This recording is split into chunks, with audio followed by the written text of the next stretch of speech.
ஓம் சாந்தி. இந்த கதையில் சொல்லியிருக்கிற எதுவுமே நான் தனிப்பட்ட என்னோட எந்த ஒரு கருத்தும் இல்லை. நான் ஒரு சேவாதாரி, பரமாத்மாவோட சேவாதாரி. இது எல்லாமே பரம்பொருள் பரமாத்மா சொன்னவைகள் மட்டும்தான்.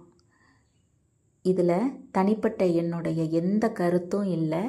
எனக்கு அப்படி ஒரு அருகதையும் இல்லை சொல்கிற அளவுக்கு.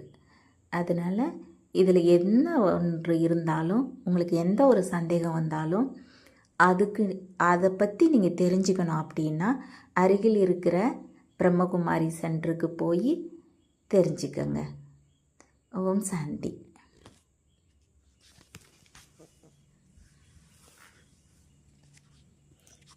கதை கேட்க விருப்பம் என்றால் கதை கேளுங்கள். கதை கேட்க விருப்பம் என்றால் கதை கேளுங்கள். உலக பரிமாற்றத்தின் கதை கேளுங்கள்.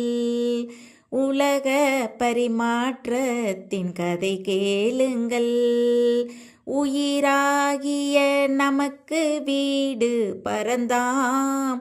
உயிராகிய நமக்கு வீடு பரந்தான். உறவென்று ஒரே உயிர் நமக்கு சிவன்தான்.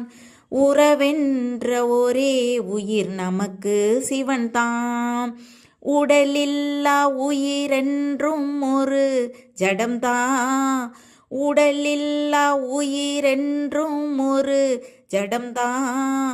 உறக்கத்தில் இருக்கும் நிலை என்றால் அதுதான்.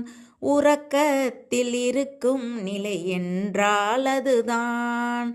கதை கேட்க விருப்பம் என்றால் கதை கேளுங்கள். கதை கேட்க விருப்பம் என்றால் கதை கேளுங்கள். உலக பரிமாற்றத்தின் கதை கேளுங்கள். உலக பரிமாற்றத்தின் கதை கேளுங்கள். டெத் சைலண்டில் நாம் அங்கு வசிப்போம்.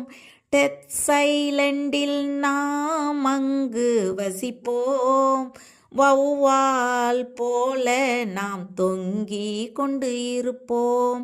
வௌவால் போல நாம் தொங்கி கொண்டு இருப்போம். மதம் என்றும் தரம் என்றும் அங்கு ஒன்று இல்லை. மதம் என்றும் தரம் என்றும் அங்கு ஒன்று இல்லை. பரம் சாந்தி என்பது வேறொன்றும் இல்லை. பரம் சாந்தி என்பது வேறொன்றும் இல்லை. கதை கேட்க விருப்பம் என்றால் கதை கேளுங்கள். கதை கேட்க விருப்பம் என்றால் கதை கேளுங்கள். உலக பரிமாற்றத்தின் கதை கேளுங்கள். உலக பரிமாற்றத்தின் கதை கேளுங்கள். தேங்க்ஸ் பாபா. ஓம் சாந்தி.